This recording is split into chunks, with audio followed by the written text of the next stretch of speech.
Fucking epic.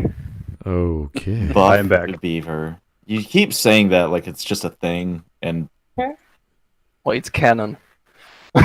is Yeah, it? sure it is. I don't want it to be. I want to fight Buff Beaver in the next God of War. That'd be A fucking buff epic. beaver in the next God of War. Instead of Thor, it's just a fucking beaver wielding Mjolnir. Or there'll be like 8 reskinned beavers, and those will be the mini bosses. Oh dear. Like you remember the mud crabs in Skyrim? Oh god. Yeah. Yeah, it's just that. Huzzah! All right, guys, let's get started. Good afternoon, everyone. Welcome to Sunday. This is just a something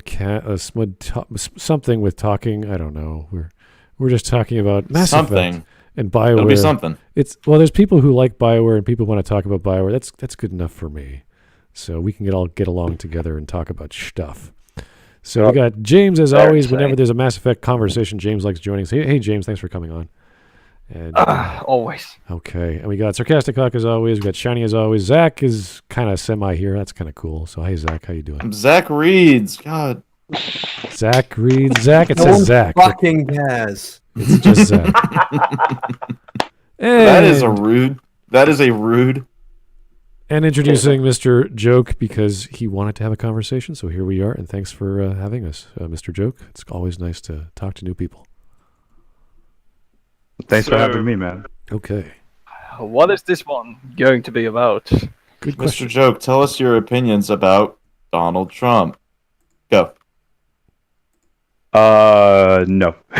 What do you think? No! Donald Trump, like perfect Mass Effect 3 remastered end boss. We just changed the kid into Donald Trump. Oh my god. And it will be Donald It Trump beats the Reaper by building a wall. why The we Star couldn't Child is have- Donald Trump. We're gonna build a wall around No, Earth. seriously, imagine it. Imagine no, it. no, the Citadel. Around the Let's go with Reapers. the meme. Let's go with the Build a meme that wall Trump around the is not Citadel. brightest. Like, think about it, right? We go with the meme that Trump is not the brightest. And the Reapers the entire time tell us that we cannot possibly comprehend Yeah. the big major plan. And then at the end, it's Donald Trump explaining it to us, and we sit there like, We're gonna build a wall. we're gonna build a wall to get the synthetics out of here. I'm gonna build the best relays. The best relays. You should apply for the next. And they're not going to be China. They're not going to be fighting for China. Space Not China. billions We're gonna- of China we're gonna- building these. We're gonna build the best relays, and the Reapers are gonna pay for it. Wait. Fuck. What have I done? Okay. There you go. Alrighty. Mass Effect Remasters. Let's do this. All right. We can just end the stream there, right? Yeah, That's a great idea. I don't know. Click that Mass Effect now. Excellent, yeah. Before we give BioWare too many crazy I mean, the ideas. conversation's done. Like, what We more just needs to be solved said? the ending to Mass Effect 3 to make it better, so what else needs to be said? Yeah. Yeah. Yeah. Oh. Yeah, it was just like- I was actually going to ask as one of the questions that I wrote down what you guys think of the ending, though. I don't know Oh, if I that's thought a you were good gonna say, what do segue. you guys think of Donald Trump? Like, actually, though. Dude, I was actually like, I was actually thinking the entire point of the Mass Effect franchise was Trump trying to solve immigration. Yeah. That's why I built the Reapers. It was the only thing. The wall didn't work. Like, every 10,000 years we gotta ring The everyone. wall didn't work, so the Reapers will. It's like, fuck it. Why it didn't work. We Why do can't this every expect 10,000 God to years? do all the work. Okay, we gotta slow down, James. I think he's over. I think he's killing the Okay. conversation.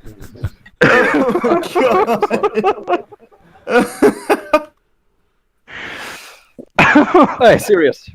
Let's go. All right, let's get started. Where do you What was the question? I'm sorry. What was the question? I kind of wanted to start with what you guys think of the ending of Mass Effect 3, because I've kind of seen in online circles, I think of it differently. And I think the ending, I actually think the ending should stay where it is, and they should start new. But Well, I think guess I'm gonna block you on Discord. Yeah. Why? no, it's just for me. No, you won't. For me, one of the things when I played it, and I have 12 playthroughs in the game, but No. for me, the farther the farther I got into the playthroughs, I guess the ending in the third one made a bit more sense to me. It felt like Shepard. It kind of felt like he had lived through too much, and I felt like giving them an ending where he did live. Like I felt like his story made more sense as who's the character in Well, Saving I'm gonna Private fuck you right Ryan, now. The like problem with the Captain ending Miller? isn't that he Tom died. Hanks. The problem is that it's retarded. Yeah, I it's think- a I very think- Well, no, that's actually kind of what I'm asking you guys is why do you think it is like that? Because the explanation that I got, when you ask the kid if you have the Leviathan DLC about the Leviathans and that and why this all happens, it all actually made sense to me, and that's why I'm kind of I don't know why everybody hates the ending because I played it 4 years after everybody else. I wasn't part of that crowd. No. All right, Yeah, guys, no, calm down. Let's start with one person at a time before we all jump on. James, you're the craziest. Let's start with you, okay? Alright, I would just prefer. Didn't we just have, like, I think it was Mess 2 or Mess 3 where we actually talked about Mass Effect 3 for that specific part, and it was like that the Destroy ending makes the most sense because that was basically set up from the first game, right? The Merge ending was only set up superficially with the entire Edie Joker romance kind of thing that was like half-assed in there, so it's like there was no build up to that solution as an ending because nobody expected it. It's like, well, by the way, remember the romance? They got an ending for that. It What are you didn't make talking any about? sense. That shit was in the story, hot. but there you go. And then we got the Control ending, which I feel like should have also been set up way better and not just thrown in the Message Mass Effect coming 3. in. Oh, by the way, we can control them. Patching it through. And that was, I think, the conclusion that we had, that was badly written. Not that you couldn't have those endings. It was just like, I mean, for something that we couldn't comprehend, and then suddenly we can do all of that basically, and none of that I came up actually do right. agree with because I've never picked the Control ending because it never did feel like they did anything with it. Like I feel like it's hinted at throughout the games where they talk about in the prior Reaper War where there was a splinter faction similar to Cerberus that was also trying to control them that basically helped lose the Protheans the war. But for me, I've always picked Destroy or Synthesis. Synthesis made a bit more sense to me with the way they started Mass Effect 2 because of the way Shepard was rebuilt. So it made sense to me in a way that if that ending was a thing, while I, again, don't think there was a lot of leading up to it, I do think that it would make sense if Shepard was the one that made the choice. But I could see how somebody could say it was kind of ham-fisted in there.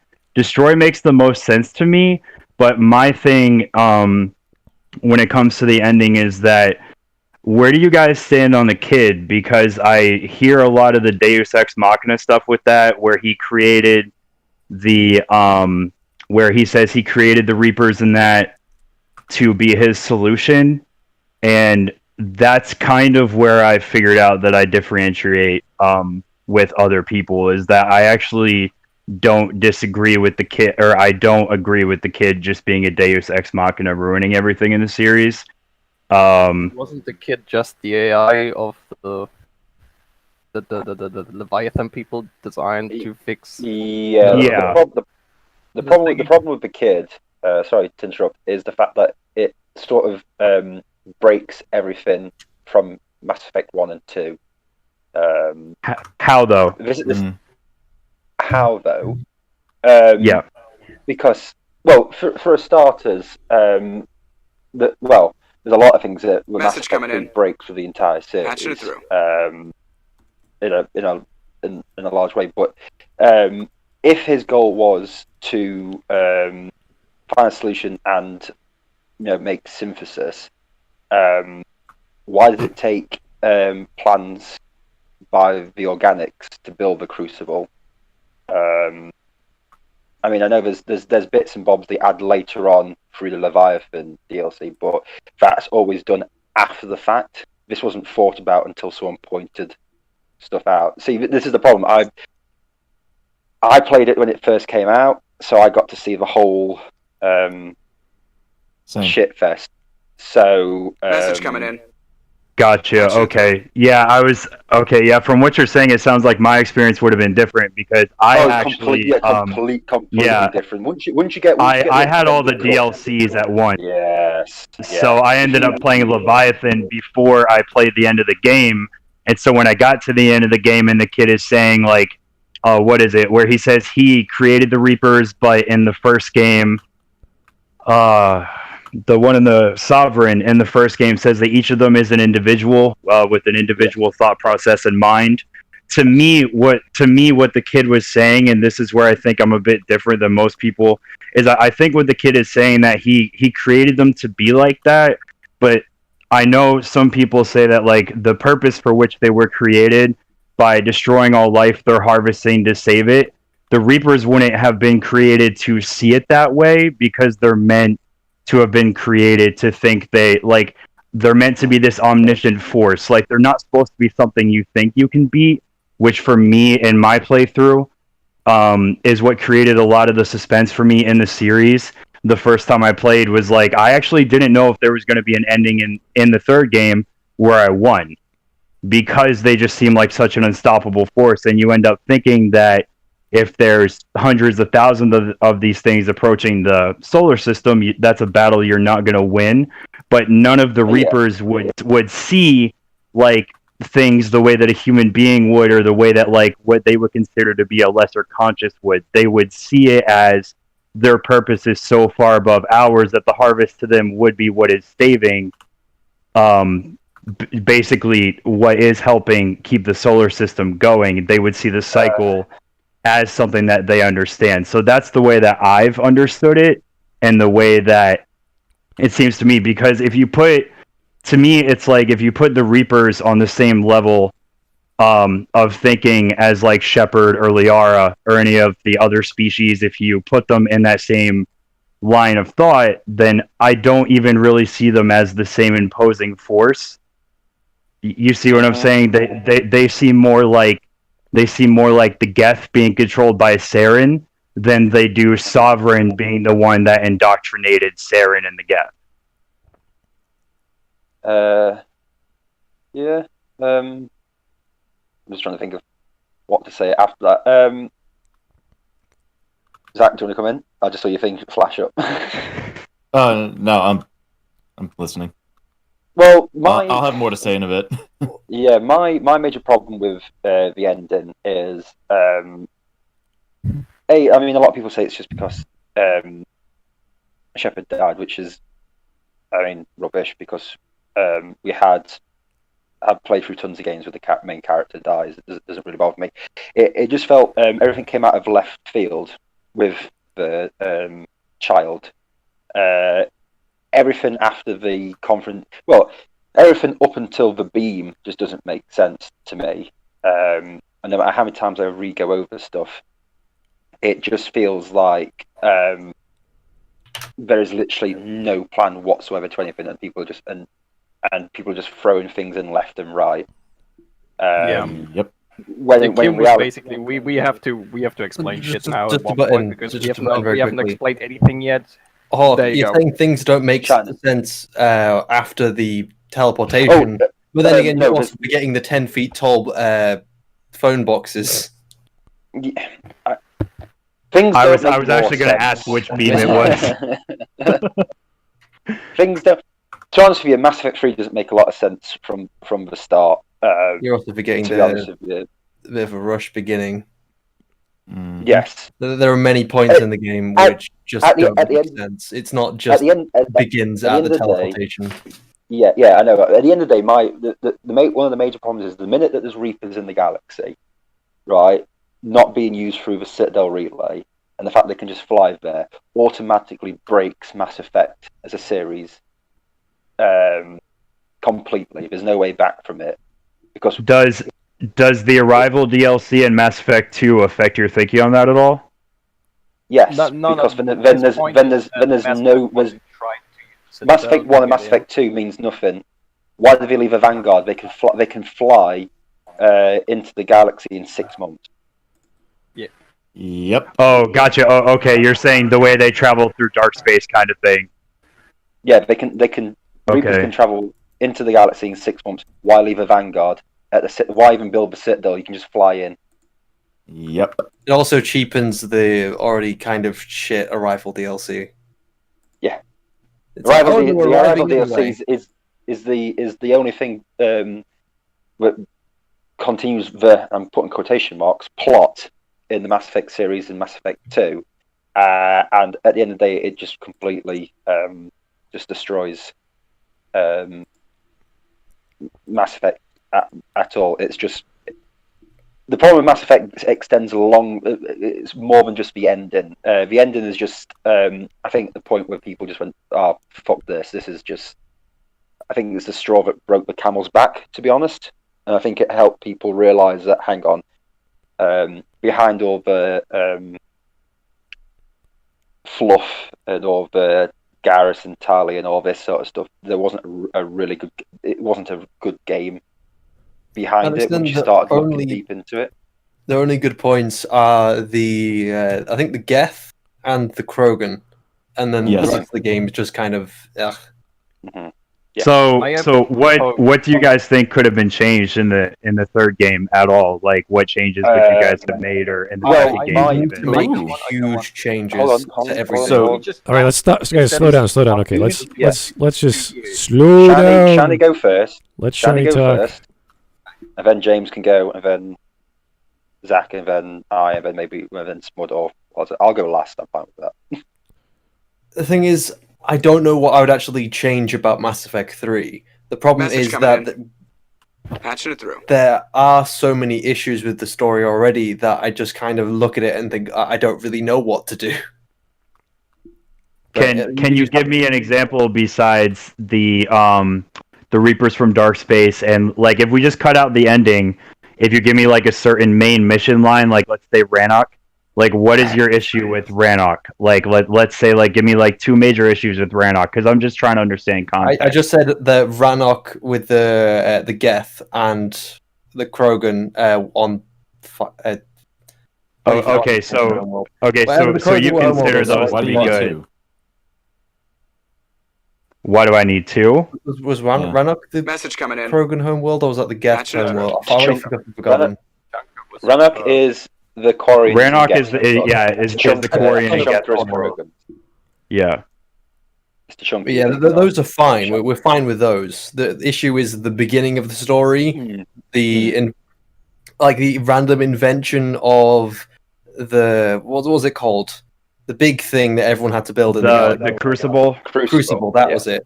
The Crucible was so pulled out their ass. Like they just happened to find this in the archives, which they've combed for ages. Apparently, they had all the information from it, and that's what made in the first game the beacon so important, because they needed more Prothean information to progress in technology. But then, do you feel the same way about Vigil in the first game then? Because you could almost argue that you could go through and add like another 10 hours to the game and actually have to find your way into the Citadel a different way than having Vigil throw the shields up and invite you in and tell you the rest of what you need to know. Like, do you feel the same way about that? No, because I can't think of any way in which Vigil is nonsensical. Wait, is Vigil the he's the Prothean AI on Ilos. Yeah, no, I don't think there's any problems with Visual as far as I can remember. Vigil, what the fuck his name is? No, because Vigil. Vigil. Yeah, because with Vigil, you also remember that earlier on you'd met a busted VI or security warning.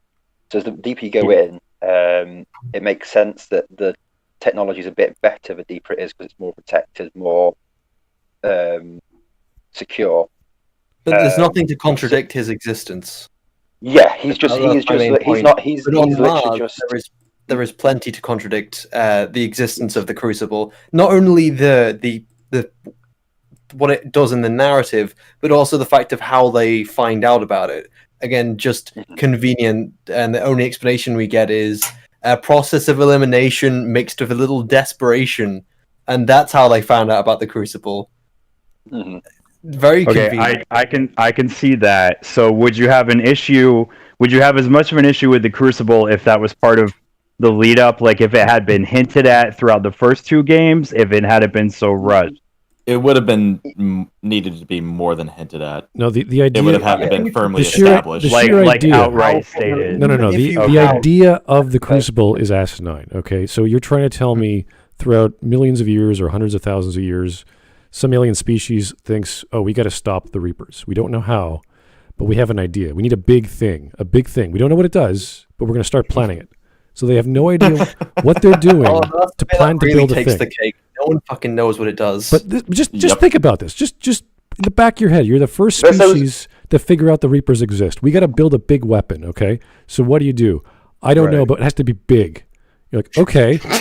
Also, Should it be a I think gun? in one of your videos, Smud, What? didn't you mention the spinny rotating things that do absolutely nothing? The helicopters, yeah, I don't know. Who what- added them? the tr- Yeah, who added them in to Yeah, defeat the there's these Reapers? ridiculous designs of like the whole thing is one giant. Who the fuck knows what we're doing? That's what it is. But the sheer idea of an engineer saying we need a really big thing, and we don't know what it's going to do, but let's start building it anyway. And they build. I don't think of a gun. Okay, so I'm going to build the cannon. The Reapers are here. We don't have time. Let's save the records of our designs, and we'll storm away so the next generation might have hope. And they do, and they find it. And the next generation goes, "Oh, we'll build the holster. Okay, build the holster. The Reapers are here. We'll save these records away for the next generation. Then it keeps going on and on and on, and no one knows any idea what the hell they're doing. And then magically, it's supposed to do something that the Reapers themselves never thought of, and yet they knew of its existence. It's this big Yep. the pile of original nonsense. creators didn't even know what the fuck it was going to do because they just thought, okay, we're just going to stick it into the Citadel. It'll do Also, something. the Citadel, we the guess. Citadel wasn't part of the original plan as well. It's So like the what was the biggest. original plan for it? Whatchamacallit, the biggest. What's it? Microphone ever. Well, it's like we got to build this Yes. thing to stop a thing. Like that's the dumbest thing I've ever seen of that scale. That is a major plot point, and is a Deus and is also a Deus Ex. And you sit there going, Especially you gotta add that the technologies of the people that designed those things of the past civilizations changed each time. So not only do you have to deal with the fact that the first species who started it had completely different technology than the Protheans and us. For some well, reason, we the managed to Protheans- Contradiction. had this- There is a bit of a contradiction there that the entire universe is basically set up so that every subsequent species basically follows the same technological evolution. Mhm. That is set. Yeah. So the humans But got their here's it- technology from the Protheans, just like the rest of the galaxy. yeah, but the other Yeah, aspect but of that is but the major difference is the Protheans also had, even Javik says there's differences between his technology and its technology. Exactly. you could argue the Bruce details of the certain focuses of certain galactic civilizations and this and that. But the only other thing I can think that is consistent is that Message coming they in. have the idea Patching it through. of the not the Crucible, the child, the ghost child. What's the name for the ghost child? The catalyst. They have an idea. Catalyst, No yeah. one knows what the catalyst is, but it's a big component of this magical thing we're making, and we don't know what it does yet. But we need another magical thing for it to work. It's a trigger. It's this bizarre series of logic that no engineer in their right mind would go, wait a second, we're just building a big thing, and we don't know what it does. Mm-hmm.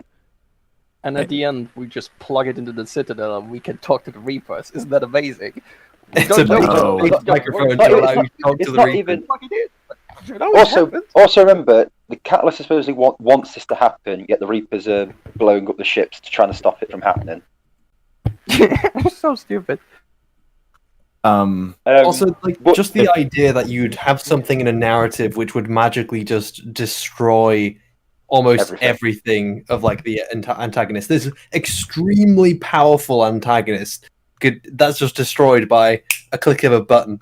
And if you actually read the details, this is No. this is hilarious. If you read the details of the codex of what this thing is and the technology you pick up and where it comes from, apparently yeah. it has the ability to target every single Reaper in the galaxy. It just has that. By, Did you know that? not even from a button press, but from blowing up a pipe. Yeah.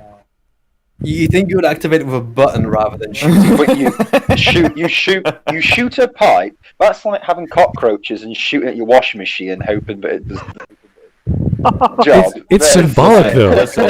Listen. It was designed by Americans. It's fine. All right, it just works. Okay, we're going to fire our intercontinental ballistic missile. So let me pull out my pistol, and I'm going to shoot it. Yeah. And then it's going to What's wrong fire with that? up into the sky and hit China or Russia or whatever the hell it's Yeah, supposed to hit. that's how it works. Shiny, pay attention.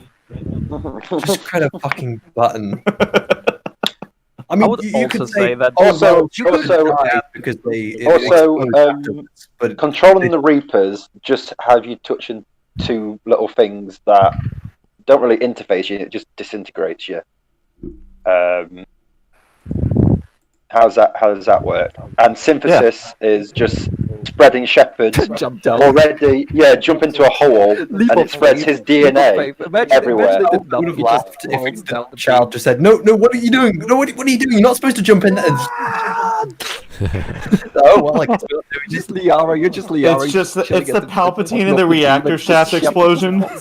Yeah. What the fuck was the plan? Changing everyone in the universe's DNA almost immediately. Like, yeah, no, that's horrific. By the way, horrific that would idea. be cancerous for everybody. And then it was not only a device, like SmudBoy said, to win against the Reapers. It was also a device designed to control the Reapers or synthesize with all the technology in it. Mm-hmm. They built that shit. Yeah. It's like, how the fuck? And synthesis, what also, like, do calculators get turned into half humans? Where's the line with the technology? Well, let's not even talk about the insanity that is the green ending. Let's just not even go there. There's not even worth our energy to discuss what the hell that even implies, how that even works, how you can communicate the plants now, and they're like the organic becomes the synthetic, and the synthetic becomes the organic. It's nonsense. It's absolute nonsense. When the people who wrote it don't even have a bloody clue what it actually does. Well, if you remember the interview with was it the ending? I can't remember who did the actual interview, but there was a conversation between Casey and Mac, and Mac says, "Hey Casey, shouldn't we have more information? This is the first time they were brought to publish the game.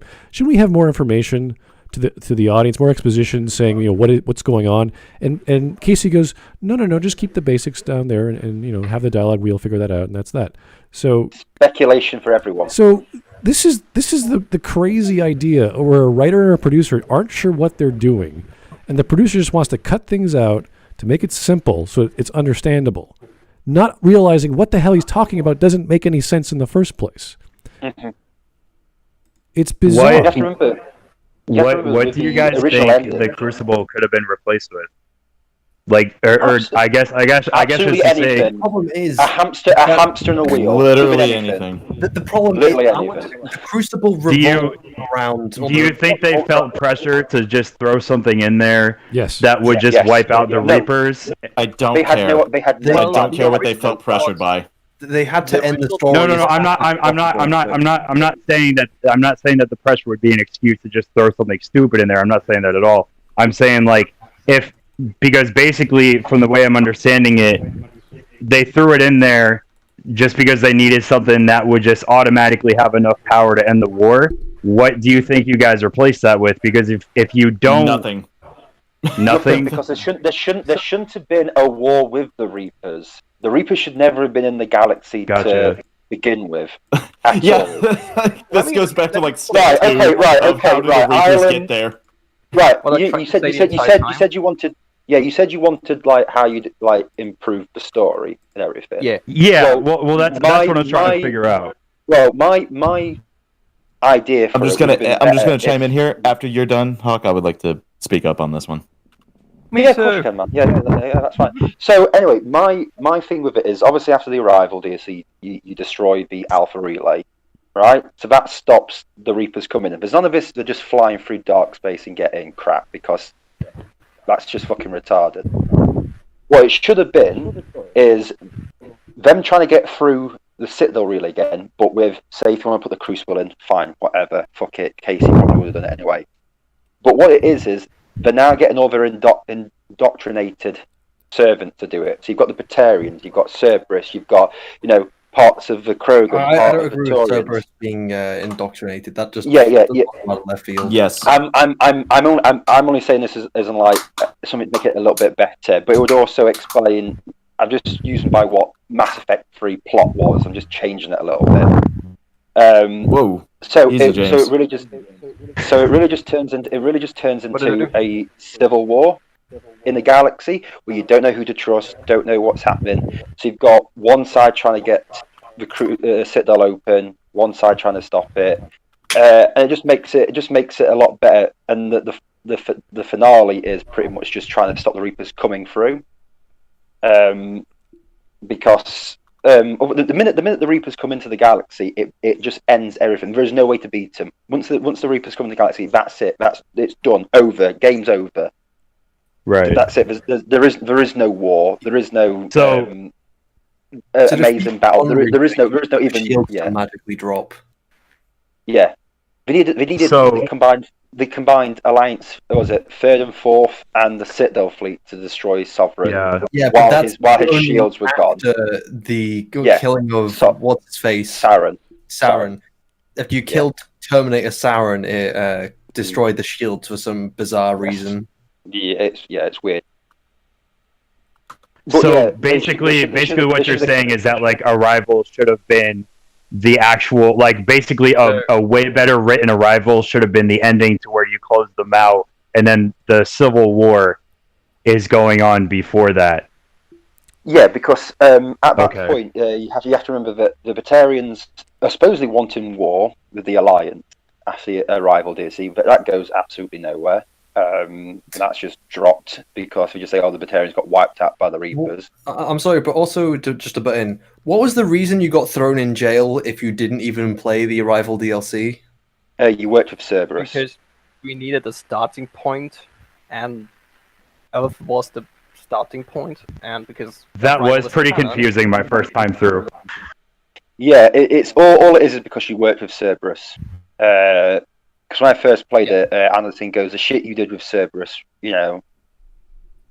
Well, if you did the Arrival, and that changes depending on what you do with air shock, or not air shock. Oh, that's a Dragon Age thing. So I'm just posting this image in the chat, by the way. That's how far away the Reapers were at the end of Mass Effect 2. Yeah, I wanted to say something. Jesus specific to Christ. this one.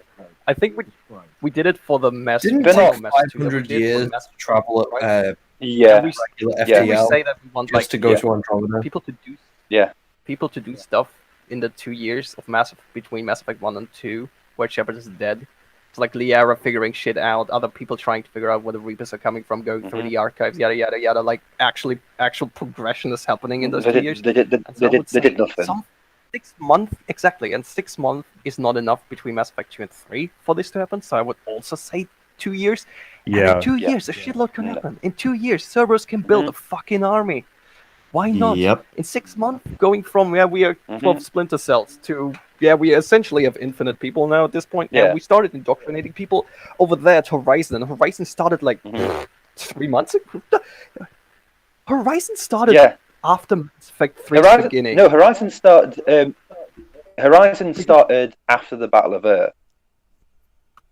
Yeah, exactly. So between where did they get all their stuff from? Because exactly between the Battle of Earth, they went from a testing facility and some indoctrination to a giant fucking army in like a day. It's like that rivals the Citadel Council. One thing that always frustrated me with that too is like the decision at the end of ME2, which it is something I always noticed, to whether or not you destroy the Reaper tech in the collector base, like whether or not you save the base or destroy it, has no bearing on the Cerberus plotline at all in the third game. And it always bugged me because I actually went back and replayed the mission again and chose a different one on a different save game within the same week to see if it would change anything, because I just got curious and it didn't. And I was like, what's the point of this question then? It changes whether you get the Reaper Larva heart or brain. What do you fucking do? You get 400 war assets or 410 war assets. Yes, I Well- still think a Mass Effect Well, 3 for me, I played so long after that multiplayer wasn't even there, so I could never get all the assets anyway. But I was just frustrated the way it didn't change the story because I was like, if I destroy the base, do you Don't still worry, it doesn't find change them with anything. Reaper tech in the first game? Yes. Or in the third game in the Yeah. Mars mission? And I was like, this sucks. Like, this is terrible. Also, the Human Reaper was so bizarre. Yeah, that Yeah. really had no purpose. So Why they do you need a making human Reaper? Reaper? Here we go. How does being a Not quite human-shaped Reaper make it better at being a Reaper? That was very odd. All right, Zach, did you I want I was also very confused as to why they harvested. I think they say over like 10,000 or more colonists at that point, and there's only one freaking 100,000. Reaper, and it's halfway. Yeah, 100,000, and it's a half a Reaper. It's like halfway done. All right. And I was like, it would have been cool if there was a bunch of these running around on Earth. Like, awesome, all right, but I'm also Like- confused about how you turn people into Reapers. well, They just turn yeah. them into a jelly, and where does that Nano jelly machine, go? son. What part of this jelly you make from the humans Well, turns apparently, into the the jelly was conscious Message coming because in. everyone's intelligence and Message. knowledge was combined to form a Reaper, and you're like, really? Oh, is that how Wow, brain matter that should be works? the smartest Wow. thing ever. And they Or said they just got a ton of farmers. it's beyond our comprehension. There you go. This one human Reaper just knows a lot about beets. Is like really smart. It's like he knows his shit about potatoes. Like you show up to the boss fight, he's like, "So, what's your favorite kind of potato?" You're like, "What? That what?" He's like dressed like a farmer with the hat on and Did a you know? pitchfork in his hand. Did you know there's these new potatoes called humans? That's the freaking boss weapon. Humans are delicious. They're amazing. You can do Not so as much with it. delicious as potatoes. What Jacket is this? potato. Anyway, Zach, you wanted to say something right after, was it James, I think? You wanted to... Yeah, so I have a lot of issues with I'm not gonna go into how the fucking Reapers get across space because we already know that's fucking stupid. My main gripe with Mass Effect was the ending, and I never played any of the other endings. I never played any DLCs. I had the base games, and after I got the Star Child ending or whatever the fuck he was. This is years ago, by the way. I literally uninstalled the game because it was so fucking shit. Funny enough, I have the All of your opposite choices led to nothing.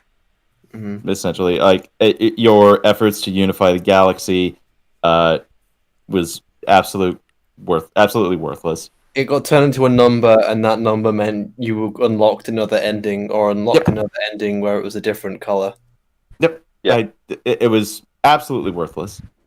It was very disheartening to see like all of my hours of gameplay to figure out different relationships and figure out how to unify these different armies to come together and fight these Reapers. It's essentially nothing. It's very, very, very difficult to not, quotation marks, win this game. Very difficult. Even doing the worst decision. Yep. I made a shepherd called Douchebag Shepherd, and I still won. Yeah, I mean, The only way to lose is by telling the child to go fuck himself, and that's in the Yeah, if you shoot the kid, I think it gives you the worst ending where Liara is recording. That only changed. You could shoot the kid for hours in the original cut of the game. But Well, yeah, if you- they you didn't change didn't it. But move or something. I think in the original game, before they changed it in the DLC, if you got below a certain amount of points, the weapon just disintegrated everyone. Yeah, but it's very difficult to get that. Very Wait, that's difficult to get impossible. that. Yeah, I didn't even know about still a thing? Is that still a thing? Yes. Because I will do that on No, purpose. There are multiple They've endings. loaded it even more now. So if you have low EMS and you choose destroy, it just pretty much kills everyone. Yes, the humans are still kind of around, but it's kind of like a horrible. I did not know that. Yeah, well, Mhm. How did you get under the 15% bar? yeah, you have to try. It's the same with Mass Effect 2. You have to try really hard to fail. I actually tried that. I Hard. never got under 50%. I always get like 30% at least just by playing the main James. story. This is So, I BioWare. played a They want character everyone to be called happy. Douchebag Shepherd. I hated everyone. I murdered everyone, and I still couldn't get it below to get the worst ending. I wanted to kill everybody. and I still couldn't get it. I still had too much.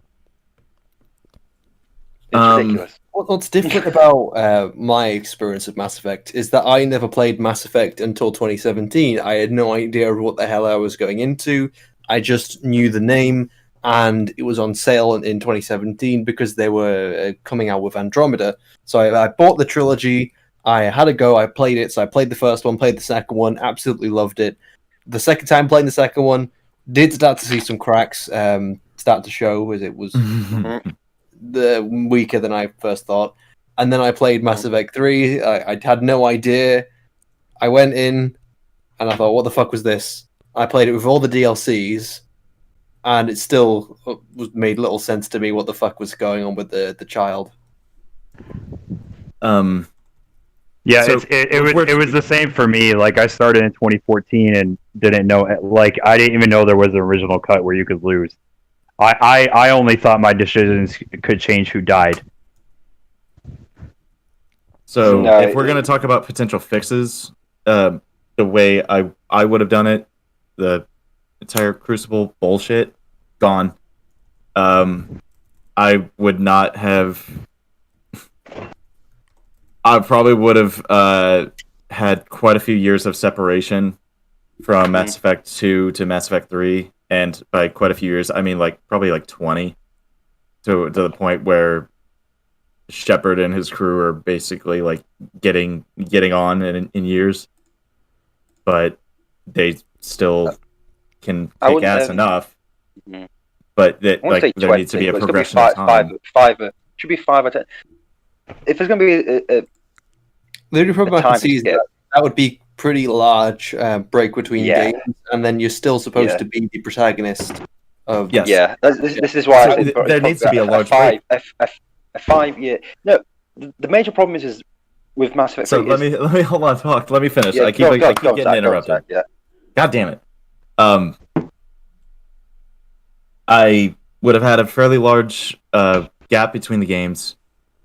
Just from the picture that I posted, that's how far away the Reapers are. They have no other way to get to the Milky Way galaxy other than the fucking just a slow crawl across intergalactic space.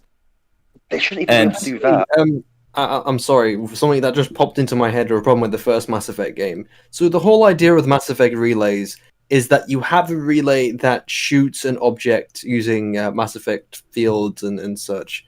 Yes. The other relay doesn't receive anything. Like, it's not the other relay doesn't do anything. You're just being shot towards the same general direction. So why does the big Citadel draw Reapers to it? Wouldn't the Reapers have their own relay to shoot themselves into the galaxy? Son of a bitch, you're right. Okay, slow down. I have a Slow down. feeling Shush. There's two kinds of relays. There's a primary and secondary. And primaries can align themselves with others. Secondaries can't, or is it the other way around?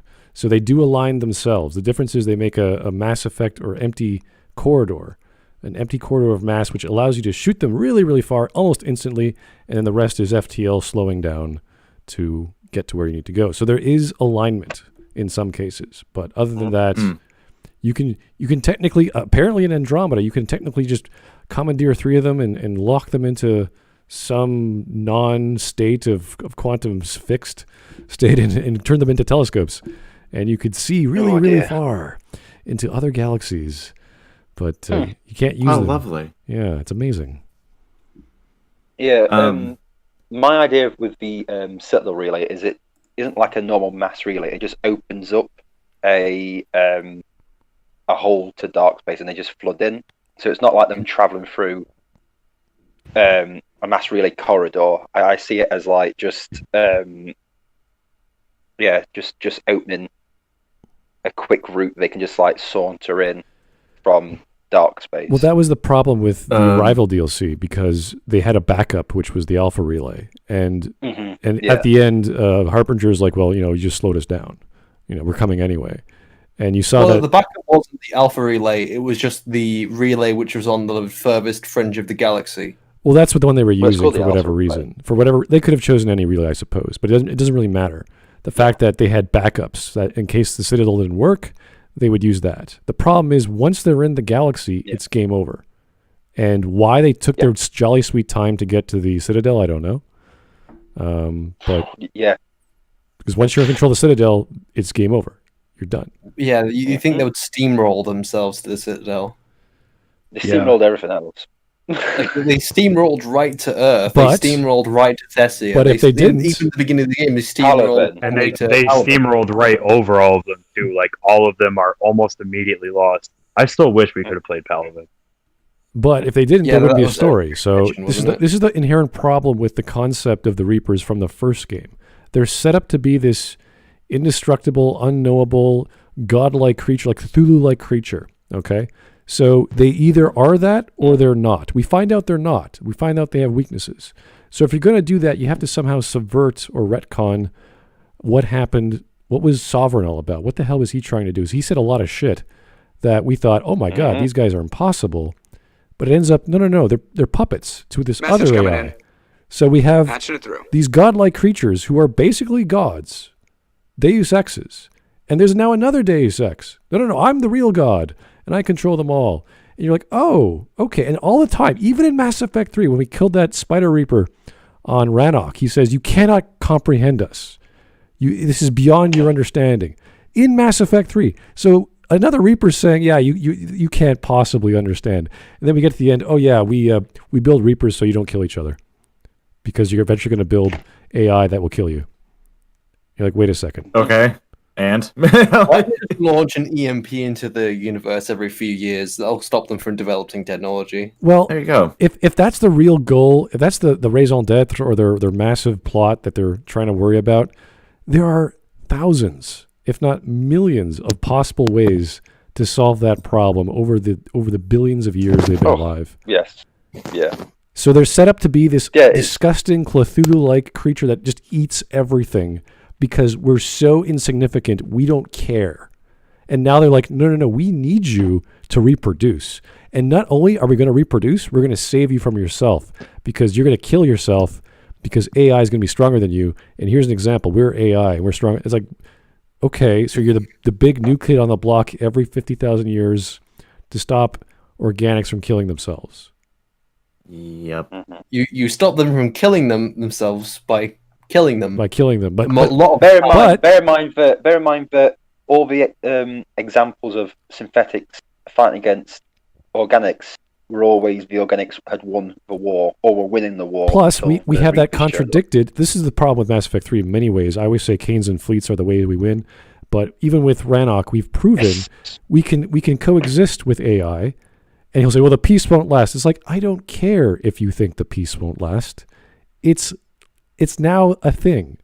And we can get over these problems we'd rather deal with a problem we know than this massive god creature that's going to eat everything. Yeah. So the only argument... I think they watched Battlestar Galactica. That I wanted to talk about, by the way. Yeah, I think they watched Battlestar Galactica and thought, like, that is a good ending because... did we already talk about the original ending with the dark matter plot thingy? That was like... Okay, this is the problem when you have all these writers jump about, and the problem started right at the end of Mass Effect 1, where they didn't know what to do. They hired new cinematic designers, they hired new writers, and they said, what are we going to do with a fun story? It's like, well, we got to keep the plot along, but we have to make it dark. And they have this stupid analogy of Shepard climbing a tree, and then on Mass Effect 2, he's on the branch of the tree. In Mass Effect 3, he's falling off the branch or some nonsense. Like, what are you talking about? Who made this analogy? What the devil does this have anything to do with the plot of the whole series? So they had all this set up for nonsense. They had all Just these... think about the themes. All these side characters that had no value to anything, aside from Liara. We had all these choices that... I remember in the old BioWare forums, we would evaluate the choices throughout the entire series. And we say, okay, what is the big choice that will have a big impact on the galaxy? And the biggest one we could think of was the Rachni choice. You save or you kill the Rachni. And what happens at the ending? Such a disappointment. Nothing. Zero. Such a freaking disappointment. Zip all. They're always going to be either indoctrinated or they create them to be indoctrinated. It makes no difference. So all these big It literally doesn't matter if you kill them. Yes. So yeah, it doesn't matter because they need the theme of grunt. Difference a few hundred points. Oh yeah. Oh sorry. Yeah. EMS. It's 100 EMS. Yes. So this proves actually question only 100. if Grunt dies in Mass Effect 2, do we have the Ragnar mission still in Mass Effect 3? Yes. Yes. You get it's so like if Mordin dies, we still have that other Salarian walking around. you get Paddock Wilkes and stuff. Yeah, I can't remember what the other Krogan's called. Because he's quite an alright character. Mass Effect 2 noob. Is it Reeve? Is it Reeve that replaces? No, because Reeve no. Because I know if you kill Rex in the first game, which I accidentally did on my first playthrough, I thought it was canon, you get Reeve. But I know if you have Reeve and you lie to him with Mordin about creating the cure, you get the Solarian and the Krogan assets. Yeah. And then you get. Did you have Rex alive for when you lied to them? I've never lied to them honestly because I like Mordin is one of my top. Even though it's a shit ending and you will feel like shit, go with both Reeve and Rex alive and lie to them about the cure and see what happens. That is actually the only thing in Mass Effect 3 that surprised me, and I had to applaud for it because that was like, well, I didn't think they would actually have that thing happening. Yeah, the balls to do. Yeah, they actually do that. Yeah. This is the only really good thing about BioWare, I could say. They do character interactions and character drama as a focus, and that's kind of their selling point. They'll say, okay, play The Witcher 3, it's all about the individual character and their relationships, whereas the BioWare games... James, are you okay there? James, you seem like... James. Oh, no, I just moved. I'm good. Okay. Yeah. Sounds like you're taking your clothes off. My PC crashed and now it won't start after trying to install Borderlands 3, so I'm on the phone now. All right. So what I was trying to say is... install Borderlands 3 and buy the DLC at the same time. Down, then. James, just mute your mic if you're gonna move around. Jesus Christ. just mute. Push to talk. Anything. Come on. I won't move anymore. All right. So you don't. It's not that you don't have to move. Just mute your mic before you do it. I remember one of the original endings for the envisioned endings for Mass Effect was the Shepard essentially turning into Saren. Saren. Fuck. Look, it's been a long time. Yes, Saren. Well, what do you guys think of the elusive man? Instead of ME2 being about him bringing you back, what do you think about him being the final villain? If the Reapers are done after the Arrival DLC, what do you think about Cerberus being like? Because that would fit. I don't know which one of you guys brought up the indoctrination idea. That would fit the Civil War and the indoctrination idea, and you could use the Cerberus base you could give it way more assets and use it as a final battle. And that was one that I actually really enjoyed. And there were small things that you find, like about Edie being the AI on the moon in the first game. And if you don't save Grissom Academy fast enough, Jack is one of the Phantoms. So that actually, now that I think about it, I don't know if that's something you guys would mind, but I think maybe they could have done that instead. I'm going to chime in here now. And then I got to finish what I was talking about earlier because I keep getting interrupted. That's like fighting Cersei after killing the Night King. Fuck no. Yeah. No. You're right. Yeah. Fuck no. Again, the entire indoctrination thing with Horizon should have been set up way better. They had Miranda's dad, right? They could have just taken Miranda's dad. Like, I think I said it again. This is just sort of retreading a lot of stuff I said in the mess part.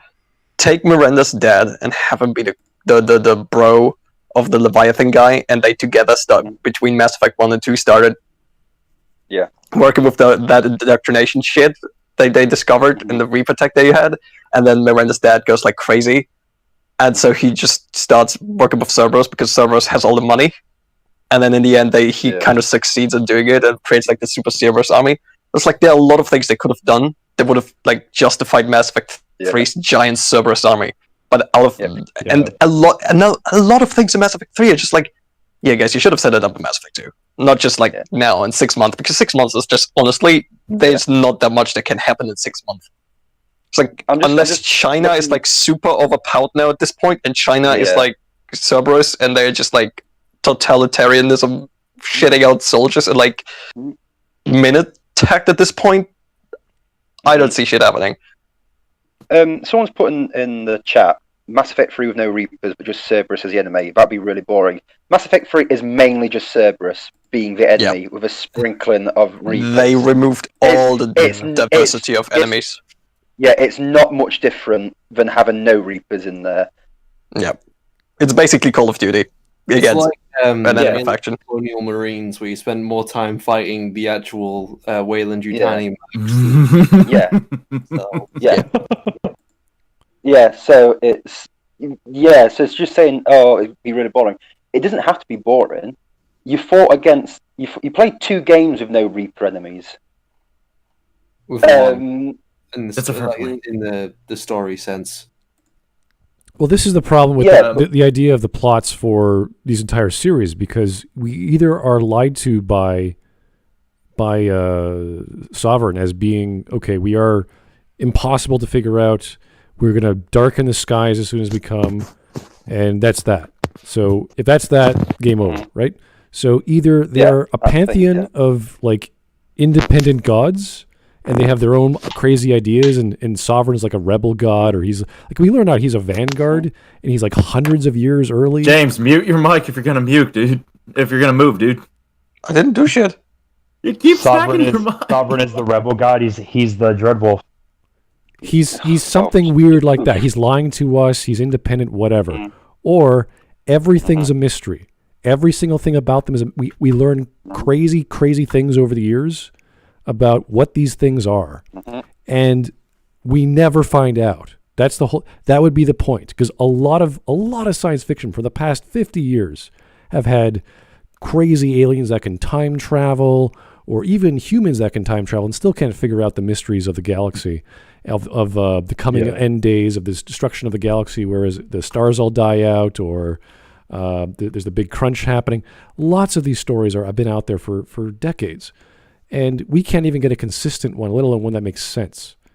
So if you're going to paint the picture of your big impossible enemy, make them impossible, make them what you said they were, and have that be consistent. That's all you got to do.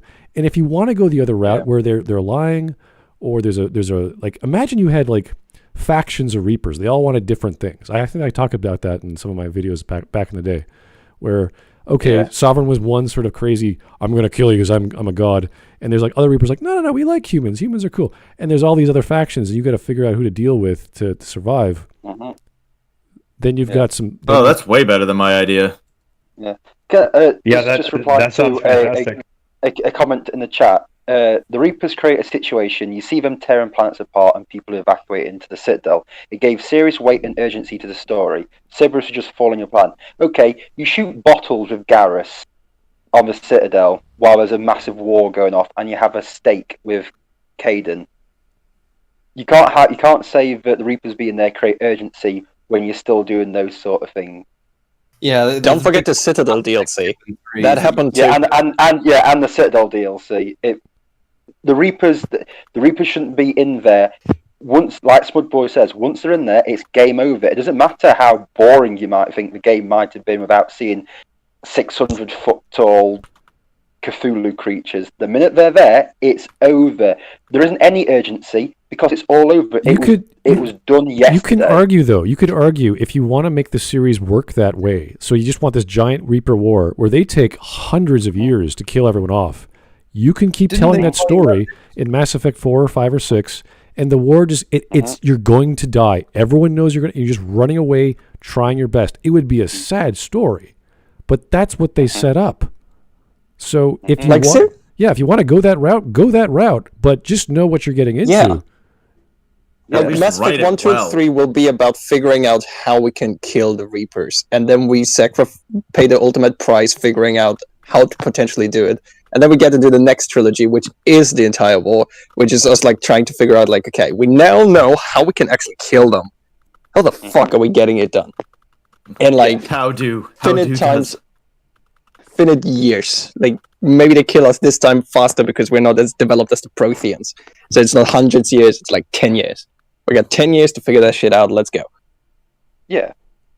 It's like it is possible. But it's like Beaches, I think BioWare just created an enemy with like where they didn't have any idea what it's going to be like. That's why they said, we are beyond BioWare can't we are write the vanguard of overarching destruction. plots. No. What And happens? then they were like, what BioWare happens? So how do we kill the BioWare Reapers? cannot write. What's plots. going on here is Drew Karpashian has an idea, and he's a great writer. So he writes something, and everyone else who can't write or looks up to Drew, oh my God, Drew's amazing. Oh, Drew's not here anymore. Let's take over the reins. Guess what? You can't go to that level unless you understand what the hell he's talking about. And no one could. Mac Walters could barely write a comic book. About Wolverine. His ideas were garbage. I don't know why. Was that the Saren comic book? He did the Liara one where Liara goes and saves Shepard from, and she's like a superhero. She goes to save the Shepard from the Collectors. Yeah. It's a bunch of crap. And have you ever read his Wolverine? I know comic? he did other stuff, but I didn't care. No. It is absolutely shocking. Yeah. Now I want to read it. This is probably going to sound dumb, but like, which games does Mac write on? Because I haven't looked into the writers other than Drew. He did the writing for 2 and 3. Yeah, he did the writing for all 3. He did 2 and 3. He did Garrus on Mass Effect 1. He did, was it the Rival DLC? I can't remember, or parts of it. He did pretty much. Once Drew went, he became lead writer, so he pretty much wrote. He did Andromeda. I know that.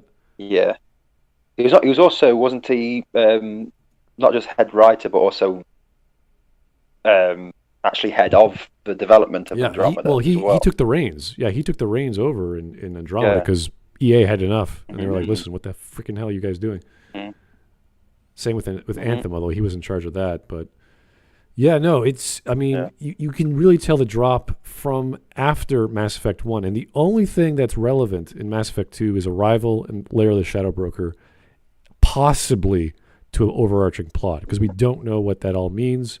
But at least there's an attempt. Oh, Liara has now the resources of the Shadow Broker, one of the big names in the galaxy. Like there's the Shadow Broker, there's the Citadel, and then you have Tim, or the Elusabad. Those are the 3 big names. Oh, and the STG. Like those are the 4 big information. So if anyone's getting anything done, it's those 4 people or those 4 groups. And nothing happens. Except, Liara's in Mars because she found... Yeah, okay, sure. So it's just so much ideas that were set up and never actually thought about because they had to pump it. They had to pump Mass Effect 2 out the door, and they had to pump Mass Effect 3 out the door with less than 2 years. Yeah. Well, yeah. Well, wasn't Mass Effect 2 delayed they it had as well. 16? Yeah, Mass Effect 2 they had 16 months, but they knew. Well, let's say they knew what they were doing, right? They had like somewhat of an idea of like streamlining everything.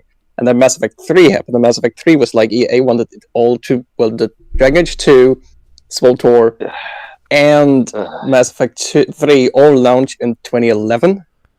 So Mass Effect Dragon Age 2 only got 16 months. And that was like, well, we don't fucking know what we're doing. SmudTalk was a pre-production hell with an engine that was not made for large-scale MMOs, even though it is advertised as one. And they had to launch in 2011. And Mass Effect 3 was the only one that got those 3 extra months to launch the year after. And Mass Effect 3 had the better part because everybody left for SmudTalk and they were restructuring the main office.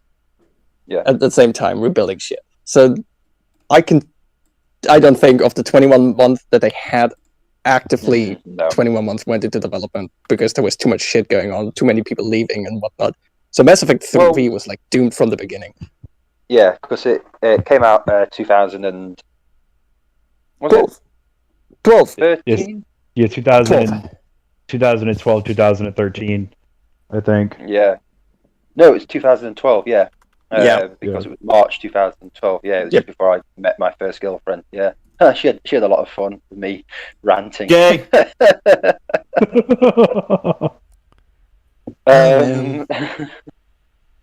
I think one of the major problems is, and I'm just going to say this, BioWare aren't very good at overarching plots.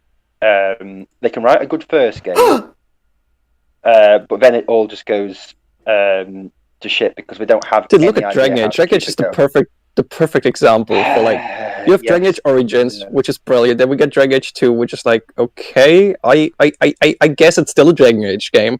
Then you get to Inquisition. Think very carefully. They say this is Dragon Age game. And I don't want to. I don't want to. And then we get to Dragon Age 4, and they swap the fucking main character again.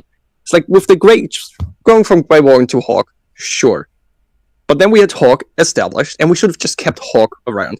And just like, fuck it, we just go Sassy Hawk for the third game, because the other two versions are just fucking stupid. And Sassy Hawk is fucking fun. But then no, we now go the Inquisitor, and we just completely rebuilt the lore again. And then we go to the fourth game, and it's like, yeah, it's a new character again, and it's like completely new lore again, and it's like, Jesus Christ, guys, consistency. Stop calling it the fourth game in the series. There is no series. Yeah. Even in Mass Effect. What is everyone's issue? Sorry. No, go on, Jake. Go on. No, go on. Well, he brought up Dragon Age, and I was actually going to ask.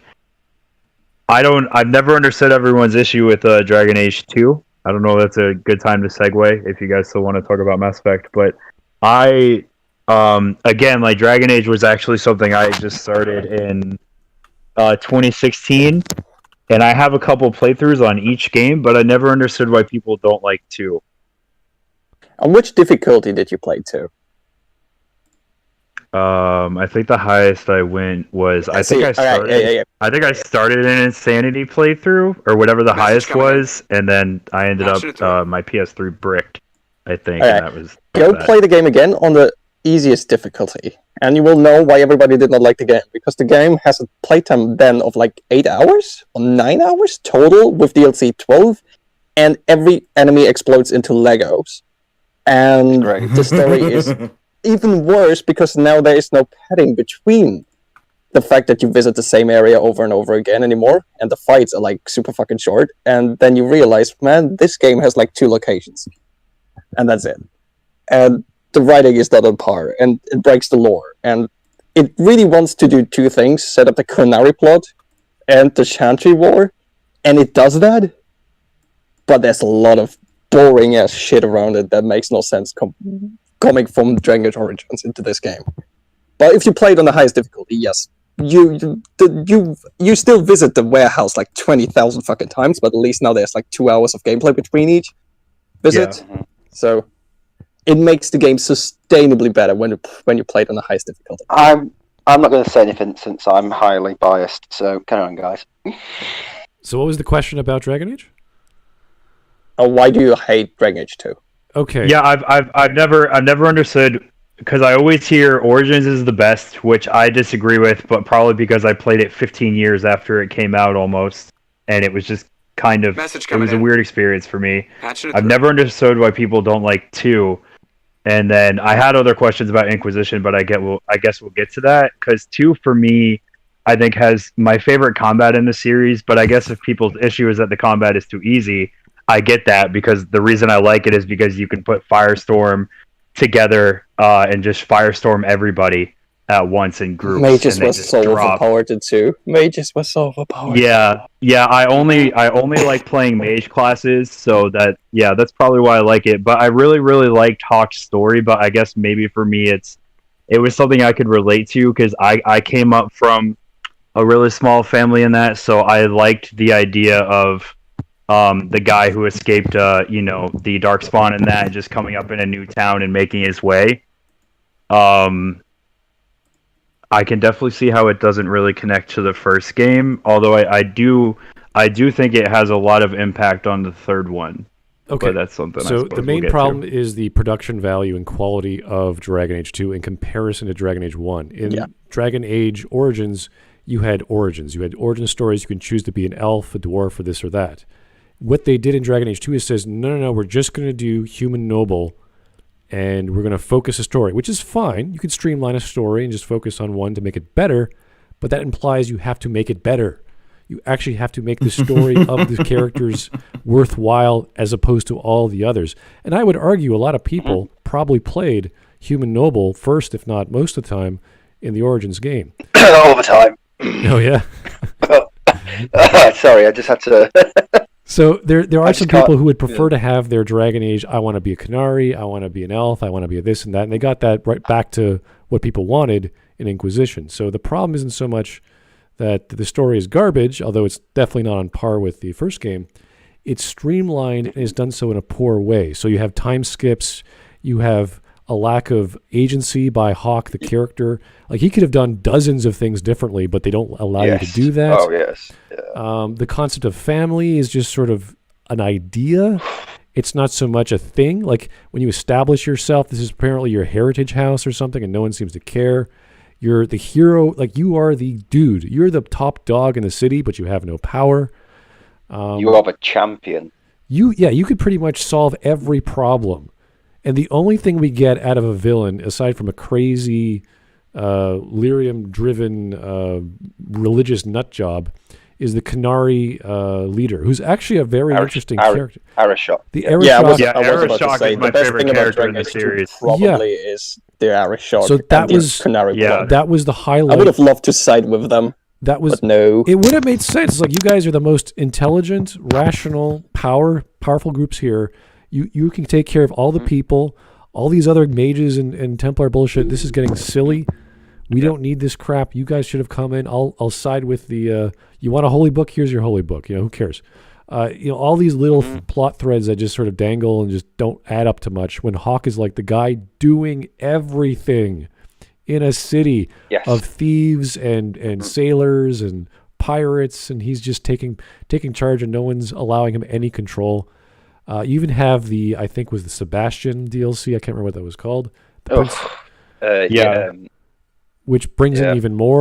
That's more power. That breaks a lot of things. Yeah, and just like, okay. Oh, do we want to talk about the Hawk Legacy DLC where we fought the villain of the third game? Oh, that's just like a rival DLC. It's like the only thing relevant in the game is the DLC. Yeah, I know. It's just it becomes just like That actually really did affect my opinion of Inquisition, because I didn't get all the DLCs for Dragon Age 2 until I had already beaten Inquisition once. So when I went back and played the Legacy DLC, I thought it was going to be about Malcolm, Hawk's dad, and I thought we were going to learn a lot about that, because I thought that's why it's called Legacy, is because it seems to be based on the past of his family, and I thought maybe there would be like a chance his dad is still alive, or like keeping himself alive somehow through like blood magic, and you'd have to make a decision based on the plot of the actual Dragon Age 2 campaign. But instead, that would be good. That would be good writing. I thought it would have been fantastic. And then I ended up fighting Corypheus, and it almost ruined my opinion of the third game, because I was like, he's dead, but I just killed him in the third game. It's like, why is he back? Okay, let me ask you a different question. Let me ask you a never different gets question. answered.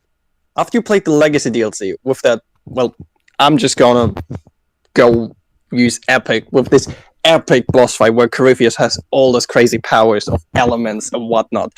And then you get to the third game, where Corypheus is like the most incompetent, useless, like you don't even have to be part of the third game for Corypheus to fail, because he just constantly just fucks up on his own. It's like, how do you went from elemental god to what the you just blew yourself up on the bridge just for the story, for us to be able to beat you. I actually just turned him into the static cage fire mine meme. Yeah. Sat there and blew him up for 10 minutes. Mm-hmm. The thing is, with the Legacy DLC, you have to remember that when they made that, BioWare was still intended for Hawk to be the hero of Inquisition. He should have been. Way to toot your own horn there, Hawk. Yeah, gonna do it. No, but yeah, so we still intended him to be the hero. But obviously, after the Legacy didn't really improve sales of the game, sales of the game, the DLC didn't really sell that much. They literally just went, well, obviously it just means that people want new heroes in each game. So it wasn't really there. It wasn't there. Anyone who says that BioWare intended Dragon Age games to have a new protagonist in each game, no, they didn't. That's a big, massive lie they've now told you after Inquisition came out. Hawk was meant to be the Dragon Age version of Shepard. Oh yeah, it's like Dragon Age 4 was meant to be the Inquisitor back when they were still working on the original strong version. Independent way, man. Yeah, it was. Yeah, when they was meant to be Inquisitor, afterwards, but then they decided to change it with the Trespasser DLC to like get him out of there. It is a little funny you say that, because I played Inquisition before I played 2, and I killed Hawk my first time in Inquisition because I had no idea who he was. I was like, who is this rando? And I just let him die, and then I played 2, and I was like, yo, I actually killed myself. Like, I got tremendously played. I'm just looking for this. I'm just looking for this block button, just so I can get rid of joke, because what you said was. I don't think we can be friends anymore. Also, by the way, even after Trespasser, Inquisitor was intended to, but when they cancelled it for Anthem, that was when they got rid of the Inquisitor. So basically, Anthem ruined Dragon Age 4 when they rebooted it to go from small scale Dragon Age Origins as kind of storytelling to like, well, it will run on the Anthem engine now, because that is a brilliant idea to take whatever the fuck Anthem tried to be as a base for I can't believe I was ever excited for Anthem. I was like, Iron Man simulator with a free roaming RPG system? Fuck yeah, I'm down for it. And then it's just like, no. I was By the way, I these was suits so are magical nervous sometimes. all the time. I was so nervous because I watched the trailer and I was like, I want to trust it because I'm a huge BioWare fan, but I was like, it also has EA's logo on it, and I was like, I'm pretty sure this. Both I was like, Andromeda and EA's Anthem paint are on not it. EA's fault. They are not EA's fault. Both Andromeda No. and Anthem are not EA's fault. No. EA was just giving money, and at the end, after 5 years, EA came in. It's like, okay, guys, what the fuck are you actually doing? And then, like, EA just what was walk it through the door, it's all on fire, and they're like, guys, we left you. Like, It's what are Donald you doing? Glover from Community. Yeah. It's like, Do you guys? So that is do you the guys thing with think building. Casey Hudson's there fanning Mac Waters is on fire. He goes, I don't know who's making cornflakes. I don't know what's happening, man. just all burned up. I mean, what was it with Anthem? Like, the E3 demo that they showed off. It looks Half so the studio good. saw it, half the studio saw it and went, oh, that's what we're... Yeah, that's what we're making. Literally, that happened. Shit. When the people in Austin, in BioWare Austin and Montreal do not know what the fuck they're actually doing, and then the E3 demo comes out and everybody goes like, gotcha. It was like, Didn't they have like 6 months until it was meant to be released at that point? And they're like, Yeah, delay it this was a like little 6 to bit. 8 months after that. It was slated for release. Yeah. so stupid.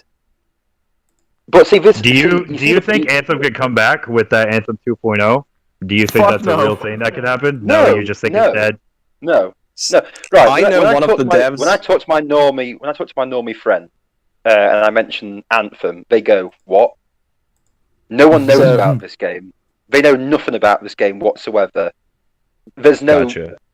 there's nothing for it." And these are real normies. I mean, they will literally put on a card and think it's the greatest thing ever. When they even go, "What the fuck's an Anthem?" It's like, So, one of the people that worked on Andromeda and later on Anthem was a friend of mine, and he's working with Embark Studios now, like where all the DICE and BioWare people went to when after everything went to shit. And basically what he said is Anthem is not a game that will ever run in Frostbite, and it needs like Unreal Engine 5 where you can just throw all the shit at it and it just eats it. It's like that is what Anthem needs, because Anthem needs a giant fucking world Frostbite is not capable of rendering all the time. It's like there's no way the current version Anthem is running on will ever do that.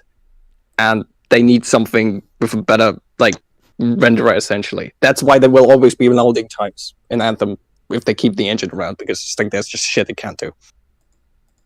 Which Do you think, like, did you play it at all? Like, did you try it out? Because I've played it, and I don't want to say it's good or anything. It's objectively not that great at all. But I thought the combat was actually pretty.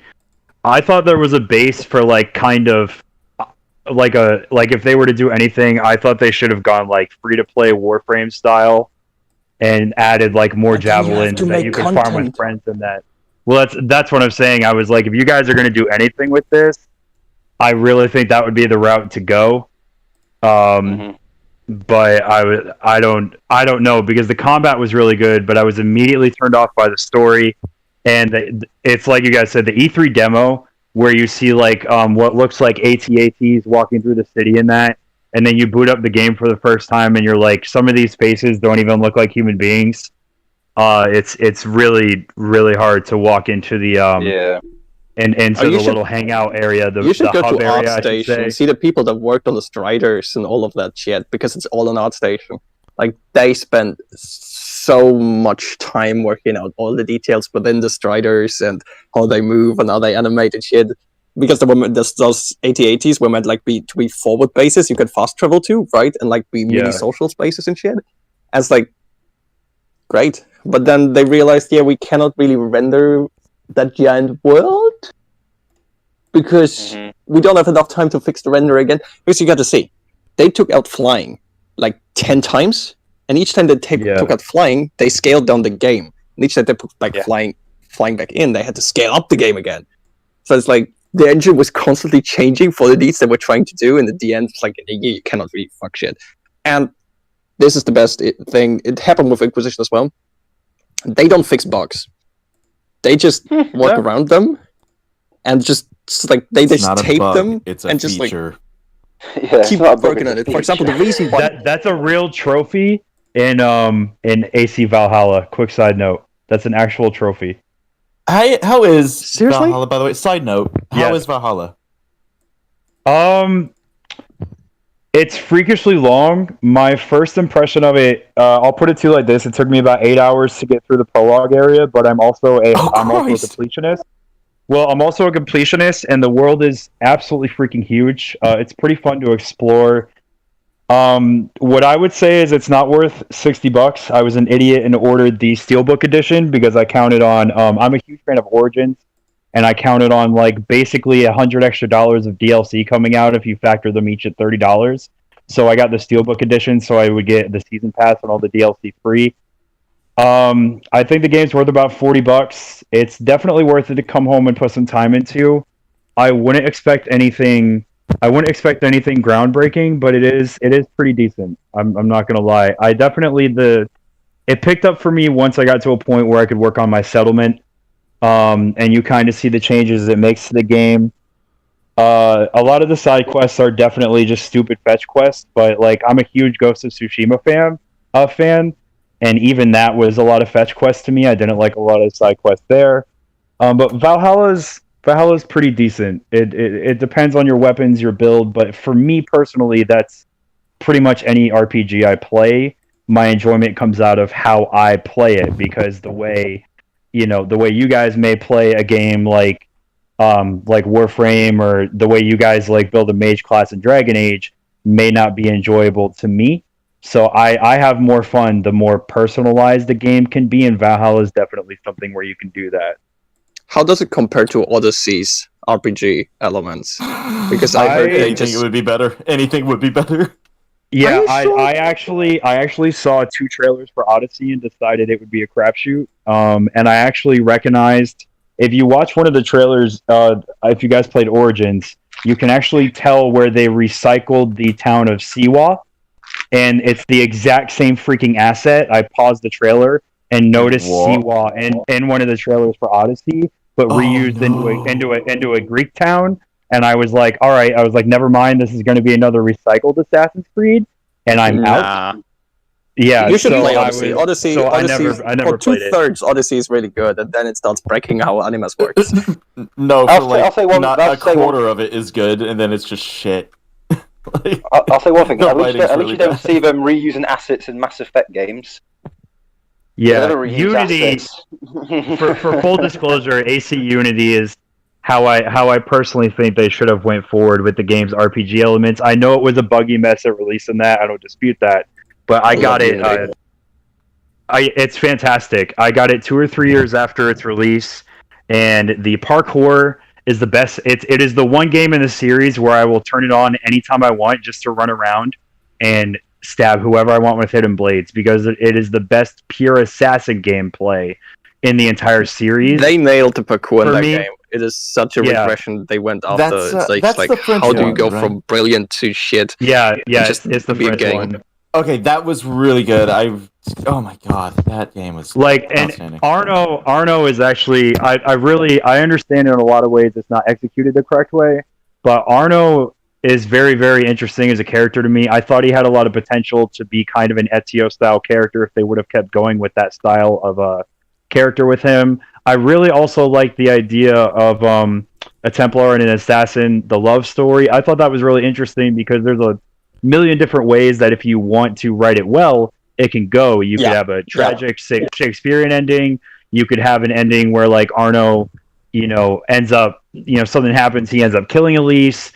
I actually thought it was well done. I think Unity is probably the best game out of the ones of that style. I know there's a lot of people who would say 2.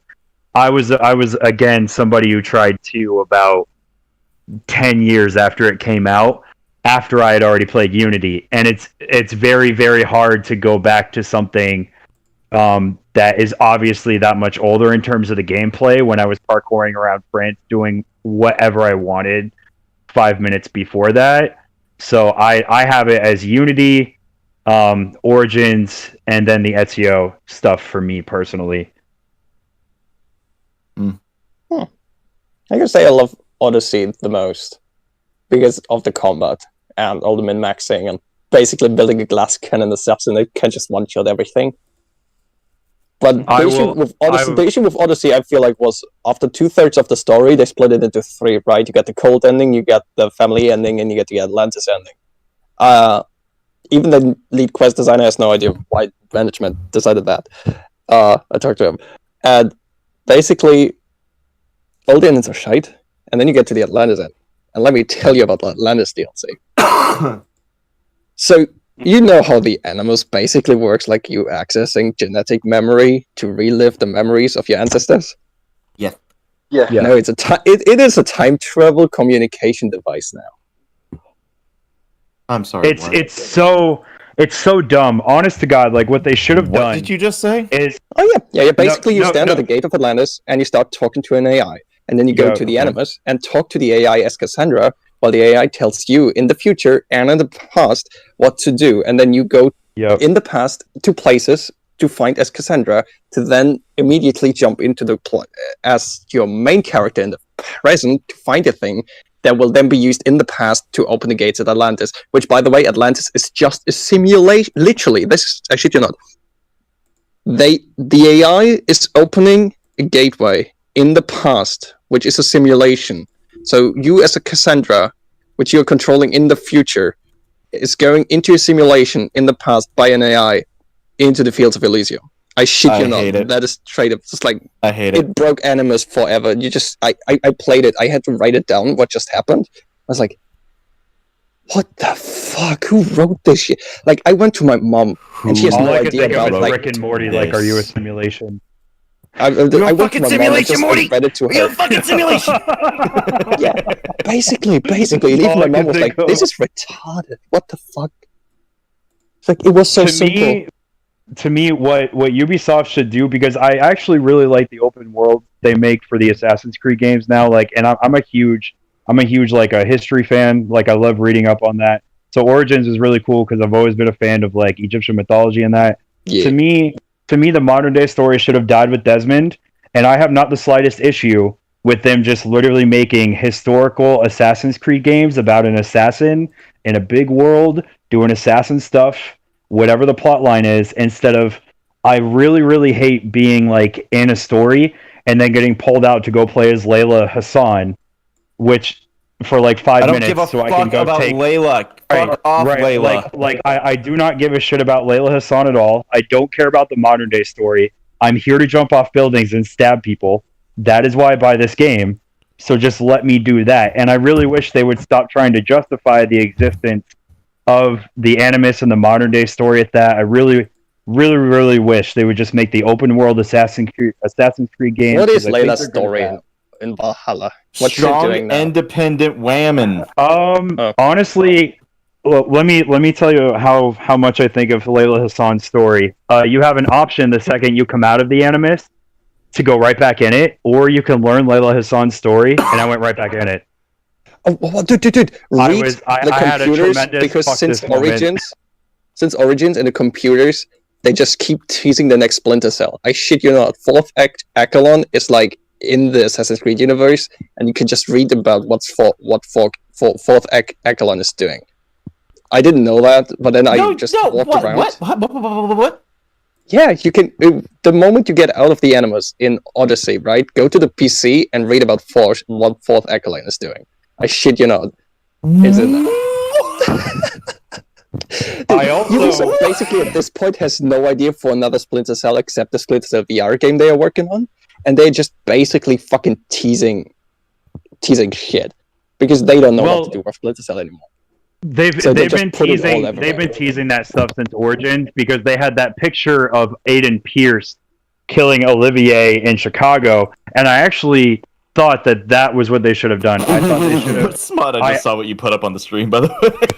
I actually thought they should have made like Watch Dogs into a modern day Assassin's Creed where you could do something with that, where that's the modern story, that's the shift there. I thought that would have made Watch Dogs a teeny bit more interesting. And then I thought you could just, because Assassin's Creed, it doesn't make a lot of sense to use hidden blades in the 2000s or the 1980s. So there's a period of history where the assassin order basically stops mattering.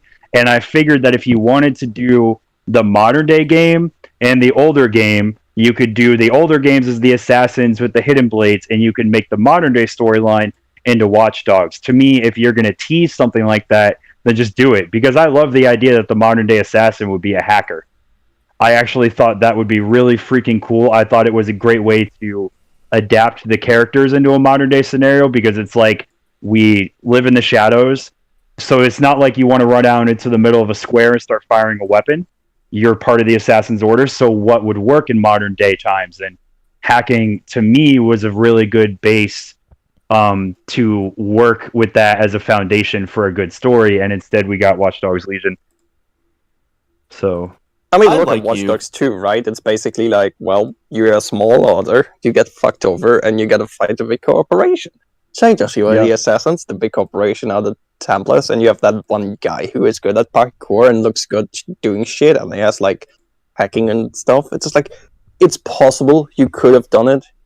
And even Legion would have worked. At the end, it's like, now we have a civil war and everybody can be an assassin. Exactly. So, like, literally all of the pieces are there.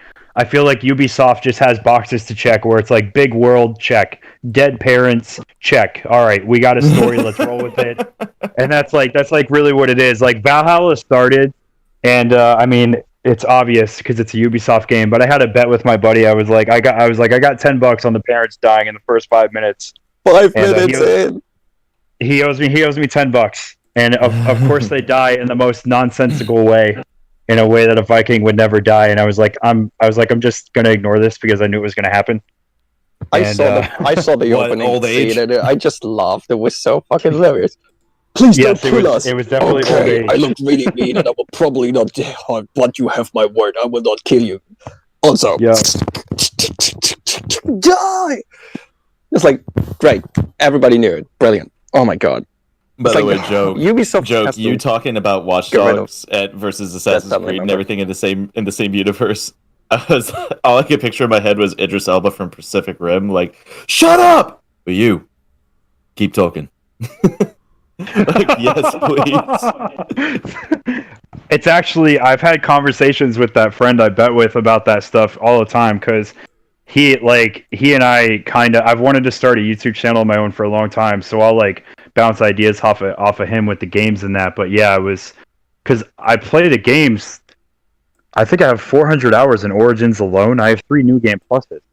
So I'm sitting there noticing all these things they could have done, and it's like, it's so simple. Like, to me, it's such an obvious answer. Like, to do, you know, what I just said, splitting up the future story and the past story. And I don't know why they won't do it. I have no idea. Like, somebody in the Ubisoft writing room is an idiot, or frankly, they're probably all idiots with the way they write games.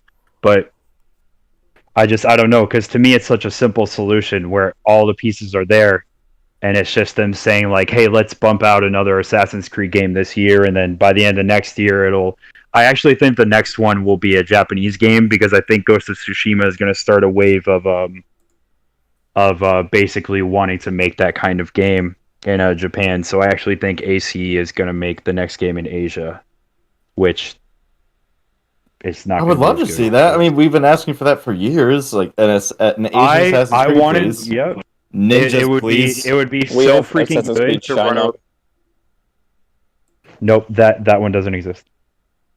They made it. shut up. They specified the fans wanted it. Same like Assassin's Creed Russia.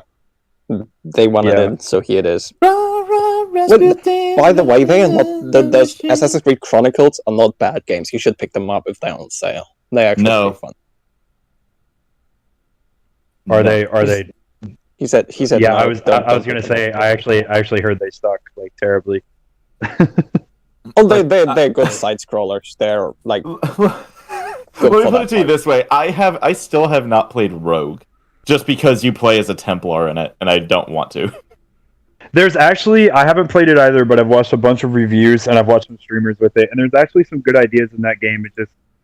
It's just not executed as well as you want. Like, you play as a Templar, but there are actually assassins like waiting in certain spots, like in haystacks and that. Like, you would normally jump into playing as an assassin, and they will try to assassinate you.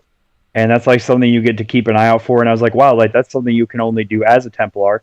So that makes it kind of interesting. But Shay is not an interesting character to me. And it was kind of like, if you want me to play as a Templar, I'd rather play as Hatham. Like, please just let me go ahead and play as Hatham Kenway, because he's interesting as all hell. And they didn't do that. I didn't play 3 either. I missed the boat on 3. Let me talk about Rogue. Yeah, 3 is hard to play, but go on. It's such a good game in concept. And it took me a couple of playthroughs to figure out why I shouldn't be in love with it. Because, so basically, the idea is right. For the entire time, sorry about that. Assassins keep going to the extremes to win against the Templars, even though they don't have to, because their creed basically allows them to go crazy, right? And in Rogue, it's basically like, remember the earthquake in Lisbon that in like a couple hundred years ago? The assassins caused it by destroying one of the pillars of the earth, because they wanted an artifact that they thought they can wipe out the Templars with. And then they destroy Lisbon, and you figure that out as Shay, and you go like, okay, they cannot have the manuscript that basically details the map to all the pillars of the earth. So I go Rogue. That is the idea. And then he joins with the Templars. The issue is, he runs into the first Templar first thing. He wakes up again after he jumps down a cliff. And it's like, he and Colonel Monroe are just the best friends instantly. It's like, Shay, I understand he also gets shot as he falls off that cliff. Can survive. That is not the point. The point is like, okay, you're still an assassin. You just don't want the assassins to destroy the world, and that makes absolute sense, because we have seen it in Black Flag. We have seen it in Assassin's Creed 3. Basically, we have seen it in even in Brotherhood, how far the assassins would go to just win, and it just makes sense. Yeah. That's like, calm down a little bit, always works, right? So that is his character, but suddenly he's a Templar. It's like, yeah, no, I don't buy it. You don't go from just trying to do good thing to go to Templar. There has to be development. The Shay has no development. He just flips in the instance. And that is where Shay falls apart. The game still has a brilliant fucking story, though.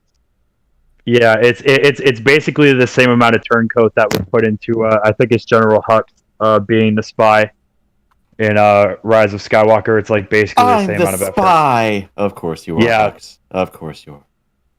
He like literally walks into a room with Hatham Kenway in it. If you haven't played 3, Hatham is the son of Edward Kenway, if you've played Black Flag. And he's such a good character. He's very charismatic. He's very smart. He's very cultured. He's not the kind of person you would walk into he's not the kind of person you would walk into a room and just kind Edward of trick Kenway's like that. son's a Templar? Yeah. You didn't know that? What the fuck? Go play. Okay. No spoilers. Go play Assassin's Creed 3. Forget that Hatham is a Templar. Just play the first. That. No, I don't know. Edward needed a good wife. He needed a good son. Fuck that. No. No. So in between the games, it's actually explained that Hatham and Edward were very close, but someone got very, very close to Edward. This is a case of out of source material, to where it's explained in like a comic or in a side book, I think, to where a Templar got very close to the family and got very close as like a brother style figure to Edward and a mentor to Hatham, and had Edward killed. Edward dies defending his family, and Hatham is raised by that man who is a leading figure in the Templar Order over there in England. What the fuck? Yeah, so Hatham actually is betrayed. Anyway, I'm by really sorry this. to interrupt, but I do have to go now. So this was fun while it was about Mass Effect, but I'll see you a lot later. I'm sorry. Sorry. I forgot that we were supposed to be talking about BioWare shit. I was just about to say. So anyway, see how much more interesting it is to talk about Assassin's Creed because there's more consistency in Assassin's Creed, like storytelling. Smud, what picture did you just chill on the stream? I don't remember. Oh, there it is. How 2020 has treated me. Can I copy your homework? Sure, just change it up so it doesn't look obvious. Yeah, I was going through all the let's go back to BioWare. I wanted to hear what you guys think about the Felicia Day Dragon Age 2 DLC. Could you repeat that? You broke up a little bit. Oh, the Mark of the Assassin DLC for Dragon Age 2. What do you think about that one? Because I think that is the best thing in Dragon Age 2. I've been stung by a bee! I don't really remember much from it, to be honest with you, apart from that part. There's not really much to it. Oh, Sarcastic Hawk does have a good CSI Miami bit at the end. I remember that. I'm not. You'd have to describe which one it is to me. I'm not. Oh, it's the one with the elven assassin who was recruited into the Qunari and is meant to assassinate someone. Oh, it's the Lace DLC. Was it Felicia Day, isn't it? That one's my favorite, actually. Felicia Day is cat. I actually really like I really like the fact that there's puzzles in it. I know that's probably kind of weird, but I thought it was a good break from the normal gameplay where I was just wiping the map. Where like I know there's a part. Look how good looking I look in that screenshot. God. Well, that's the thing about the DLC is that if you play as Sarcastic Hawk, it works because all the times he's trying to charm the guards, it's like, oh, she has a horrible stomach cramps. Oh, she's gonna explode. I've been stung by a bee. If I die, tell him I died at Chateau Lane. Yeah, I mean, like, come on, man. Yeah, that one was really good. Yeah, it's great. Gotta play it again. What does he say to Duke Gaspard when he's hung off the edge of the cliff? It seems that the Duke has fallen from grace.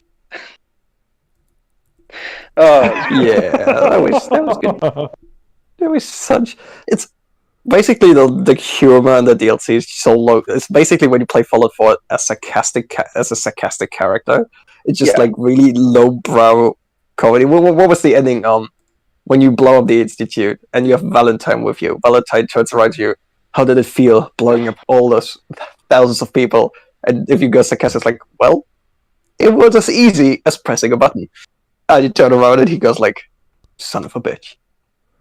Just like that kind of humor that DLC really nailed. It's like I say, someone just asked, was there anything good about Dragon Age 2 really? Yeah, Sarcastic Hawk. That's the only thing that's good about. I only ever clicked purple. Yeah, that's it. It was literally just like purple for Hawk. That's it. Yeah, it's the best way. It's the only way to play the game. Absolutely.